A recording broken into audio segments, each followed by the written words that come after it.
Good morning, students. Today we will learn how to produce cheese. चीज़ कैसे बनाना है। चीज़ की जो प्रोसेस है उसके मेन जो हैं that are the 3 steps: coagulum formation, separation of curd from whey and ripening of cheese. Coagulum हमने कैसे बनाना है। Milk coagulum occur due to the distinct activities. कौन कौन से हमने बैक्टीरिया जो कल्चर में बैक्टीरियल कल्चर कौन सा लेना है कोएगुलम बनाने के लिए। कोएगुलम बनेगा कहाँ से? मिल्क से कोएगुलम बनेगा। मिल्क में क्या है? लैक्टोज है, फैट है, प्रोटीन्स हैं, बीटा कैरोटीन है। तो इनको कन्वर्ट करने के लिए कोएगुलम में हमें चाहिए स्ट्रेप्टोकोकस लैक्टिस और स्ट्रेप्टोकोकस श्रीमोरिस। इनको टेम्परेचर चाहिए 31 डिग्री सेंटीग्रेड और स्ट्रेप्टोकोकस थर्मोफिलस और लैक्टोबैसिलस लैक्टिस दोनों को मिलाकर भी हम यूज़ कर सकते हैं। लैक्टोबैसिलस बुल्गारिकस भी यूज़ हो सकता है और लैक्टोबैसिलस हेलवेटिकस भी यूज़ हो सकता है। इन बैक्टीरिया जो है इनका टेम्परेचर अलग अलग है। जो क्रीमोरिस और स्ट्रेप्टोकोकस लैक्टिस है उनकी इंक्यूबेशन के लिए टेम्परेचर हमें 31 चाहिए और इन दोनों के लिए बुल्गारिस और हेलवेटिकस के लिए 50 डिग्री चाहिए। थर्मोफिलस भी इसमें साथ है। इसमें क्या होएगा? लैक्टोज डिग्रेडेशन होएगी और प्रोडक्शन किसकी होएगी? लैक्टिक एसिड की। ठीक है। और लैक्टिक एसिड प्रोडक्शन होने के लिए होएगी तो पीएच जो है वो कम हो जाएगी। पीएच कितनी हो जाएगी? 4.6। और इसमें एक और प्रोसेस है। इसमें क्या होएगा? जो इंक्यूबेशन होएगी विद रेनेट। दूसरी अगर कोएगुलम हमने बैक्टीरिया से बनाना तो इस तरह से 2 तरह के मेथड है कि एक बैक्टीरियल कल्चर ले लिया, उसके बाद हमने लैक्टिक एसिड जो है लैक्टोज से बन गया और पीएच 4.6 हो गई। टेम्परेचर हमने लिया इंक्यूबेशन की 31 पे और टाइम चाहिए हमें 6 आवर्स। ठीक है। दूसरा मेथड है रेनेट डाइजेस्ट के केसिन। ठीक है। रेनेट डाइजेस्ट के केसिन है वो जो है रेनेट जो है वो क्लीव कर देता है केसिन को पैरा के केसिन में। ठीक है। एंड और this cleavage occur at a specific peptide bond between phenylalanine at position 105 and methionine at position 106। Amino acids जो मिल्क है वो उसमें क्या है? प्रोटीन्स है। Proteins are made up of amino acids. Amino acid कौन सा है? फिनाइलएलानिन और मिथ्योनिन। फिनाइलएलानिन की पोजीशन जो 105 है, मिथ्योनिन की 106 है। इस पोजीशंस पे जो है क्लीवेज होती है और वो होती है with the help of rennet and it leads to the coagulation of alpha and beta casein and K casein hydrolysis products. तो रेनेट जो है वो डाइजेस्ट करता है के केसिन को, lead to the precipitation of alpha and beta caseins.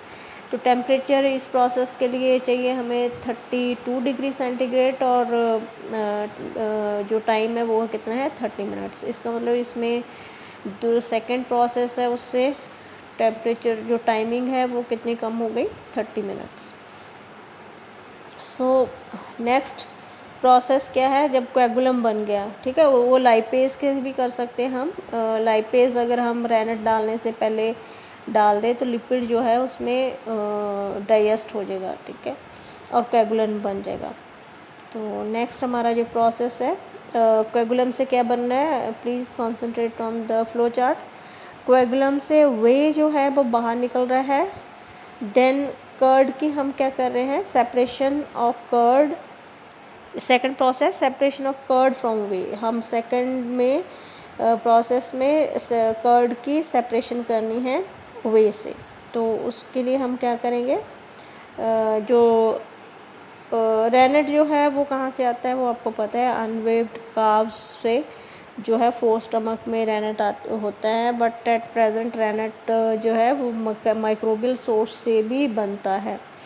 तो कहाँ से आता है? obtained फ्रॉम म्यूकर में ही, इज़ रिलेटिवली मोर थर्मोस्टेबल जो है। और E coli and streptomycin cerevisiae saccharomyces cerevisiae जो है उसमें भी कोशिश हो रही है कि क्लोन करके काफ का ये जो रेनेट प्रोड्यूसिंग एंजाइम है उनको बनाया जाए। तो सेपरेशन ऑफ कर्ड फ्रॉम वे कैसे करना है, तो सेकंड प्रोसेस है, जो कोएगुलम जो है उसको हमने हीट करना है 37 पे। कोएगुलम बन गया ना मिल्क से, उसको हीट करना हमने 37 पे, फिर उसको हमने ठंडा करना है। ठंडा करने के बाद जो रेनेट अगर आपने डाला है तो उसको निकालना है, उसको सेपरेट करना है। तो जो किससे सेपरेट करना है, जो वाटरी फ्लूइड ऊपर आ जाता है, वे आ जाता है, उससे हमने उसको अलग करना है। तो कर्ड इज सेपरेटेड फ्रॉम वे। उसके बाद salted and mixed with proteases and lipases, ये दो एंजाइम्स हैं। प्रोटीन आपको पता है, प्रोटीएजेस प्रोटीन को डिग्रेड करेगा, तो लाइपेजेस लिपिड को करेगा। तो ब्रिक्स ऑफ चीज़ में भी इनोकुलेटेड विद स्पेसिफिक स्ट्रेन। कौन सी स्ट्रेन यहाँ पे हम फंगस की करनी है, पेंसिलियम रॉगीफोर्टी एंड पेंसिलियम कैम्बम्बर्टी। ये अब आप जो ब्रिक्स बन गई हैं उनको हमने इससे इन स्ट्रेन जो फंगल स्ट्रेन है उनसे इनोकुलेट कर देना है। तो bricks are pressed to remove excess moisture, और उसके बाद हमने करनी है ripening. Before coming to ripening, ये देखो जैसे वे सेपरेशन 37 डिग्री सेंटीग्रेड पे जो रेनेट है वो इनएक्टिवेट हो जाएगा, जो निकल जाएगा। कर्ड की सेपरेशन हो जाएगी वे से। उसके बाद हमने सॉल्टिंग कर ली, सॉल्टिंग के बाद प्रोटीएजेस डाला, लाइपेजेस डाला, उसने प्रोटीन को हाइड्रोलाइज कर दिया। प्रोटीन अगर हाइड्रोलाइज होते तो फ्लेवर बनेगी। लिपिड अगर जो जिनको लिपिड को किसने हाइड्रोलिसिस की, किसने की, लाइपेजेस ने, तो उससे क्या आएगी, एक स्ट्रॉन्ग फ्लेवर आएगी बुटारिक एसिड की, ड्यू टू बुटारिक एसिड प्रोडक्शन। तो अब हमने प्रेसिंग करने के बाद उसकी राइपनिंग करनी है। राइपनिंग के पीछे आप देखो 2 से 10 डिग्री सेंटीग्रेड, 2 to 12 मंथ्स, ठीक है। चीज़ का टेक्सचर, फ्लेवर, अरोमा, कलर किसकी वजह से होता है, बीटा कैरोटीन, ठीक। सो इन राइपनिंग में क्या है, राइपनिंग मतलब पकाना है। इसमें हमने क्या क्या करना है, ripening procedure will vary with the type of cheese to be produced. क्योंकि चीज़ की जो डिफरेंट टाइप्स होती हैं, जो हम मैं नेक्स्ट लेक्चर में करवाऊंगी। The cheese bricks are inoculated with specific stage of fungus for the development of appropriate flavor through proteases and lipases activity। अब proteases और lipases basically fungal strain से आने हैं यहाँ पे। तो alternatively proteases and lipases may be used for this purpose, and proteases from Bacillus amyloleucofaciens यार जो एमाइलोल्यूकोफेसियंस जो प्रोटीएजेस है that is use to enhance the flavour in cheddar cheese. जो चेडार चीज़ है ये अब तक का जो को बेस्ट क्वालिटी ऑफ चीज़ माना जाता है। सो इसको अमेरिकन चीज़ भी बोलते हैं। Proteases hydrolyse protein to produce the peptide of variable size. उन्होंने पेप्टाइड जो है उसके जो अमाइनो एसिड्स है दे रेजिड्यूज जो है प्रोड्यूस मॉल्टी एपेटाइजिंग फ्लेवर्स आती हैं, और जो हाइड्रोफोबिक अमाइनो एसिड्स है वो नॉन टर्मिनली प्रोड्यूस होते हैं, वो भी इसमें फ्लेवर्स प्रोड्यूस करते हैं। So the kind and the degree of flavours जो है that is because of the type of lipases and proteases we have used. So इसके अलावा हम जो है लिपोलिसिस लाइपेजेस है वो बैक्टीरिया से भी ले सकते हैं या इससे फंगस से भी ले सकते हैं, जैसे एस्परजिलस नाइजर से भी ले सकते हैं और म्यूकर मेही से भी ले सकते हैं। सो ये प्रोडक्शन जो है प्रोडक्शन जो इसकी चीज़ प्रोडक्शन है presents example use of microorganism for food processing to enhance the flavor and texture, and use of enzyme in food processing and rennet modifications। so I'll again summarize चीज़ कैसे बनना है। Milk लेना है, milk में क्या है, lactose, fat, proteins, beta carotene. Milk से हमने कोएगुलम बनाना है, ये फर्स्ट प्रोसेस है। कोएगुलम से हमने कोएगुलम के बाद हमने कर्ड फ्रॉम वे से जो है वो बनाना है, सेपरेट करना है, और थर्ड में उसकी राइपनिंग करनी है। तो मिल्क से कोएगुलम बनाने के दो मेथड है। एक तो हम बैक्टीरियल कल्चर लेते हैं। बैक्टीरियल कौन से है, स्ट्रेप्टोकोकस की स्पीशीज़ हैं, लैक्टोबैसिलस की स्पीशीज़ हैं। तो उनको हम 6 आवर्स के लिए 31 डिग्री सेंटीग्रेड के लिए इंक्यूबेट करेंगे। मिल्क को इनके साथ, तो लैक्टिक एसिड प्रोड्यूस होएगा। लैक्टिक एसिड प्रोड्यूस होने की वजह से जो पीएच है वो कम हो जाएगी मिल्क की। उसके बाद दूसरा प्रोसेस है कि हम रेडीमेड रेनेट जो है जो काव्स के फोर स्टमक से होता है, तो उसको हम ले लेंगे। रेनेट अगर डालेंगे कोएगुलम बनाने के लिए तो वो क्या करेगा, वो डाइजेस्ट करेगा कि केसिन। उसके बाद क्या होएगा, अल्फ़ा बीटा केसिन्स जो है उनकी प्रेसिपिटेशन हो जाएगी। और लेकिन इसमें ये है कि यहाँ पे प्रेसिपिटेशन मतलब उसका कोएगुलम ही बनेगा। और ये प्रोसेस 32 डिग्री पे होएगी और 30 मिनट्स के लिए होएगी। तो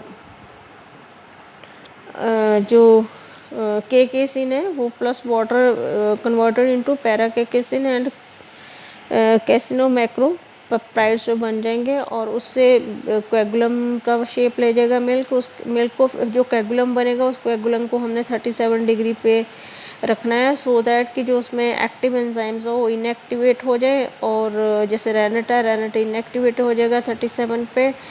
तो जो कर्ड को फिर नेक्स्ट स्टेप हमारा होएगा कर्ड को वे से कैसे सेपरेट करना है। मतलब वहाँ पे अब जब हमने कोएगुलम को 37 पे इंक्यूबेट किया तो दही के ऊपर जो एक ट्रांसपेरेंट वाटर होता है ना, उसको हम वे बोलते हैं। वे को हमने सेपरेट कैसे करना है, सेपरेशन की सॉल्ट, उसके बाद सेपरेशन हमने कैसे करनी है कि हमने उसको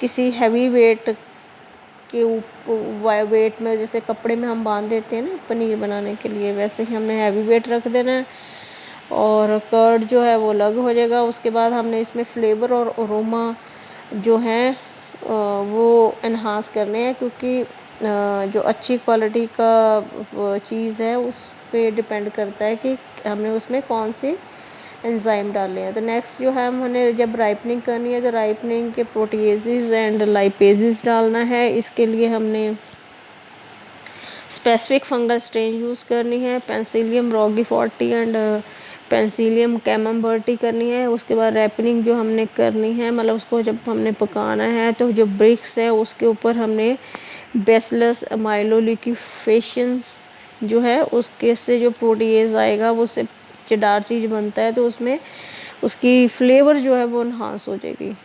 तो लाइपेजिस और प्रोटीएजेस से हमने क्या करनी है, फ्लेवर को एनहांस करना। So this is the in your notebooks please make a flow diagram of cheese production and also the name of bacteria and fungus utilized for the production of these microorganisms used for the production of cheese from milk. So anything not clear, feel free to call me up anytime. Thank you.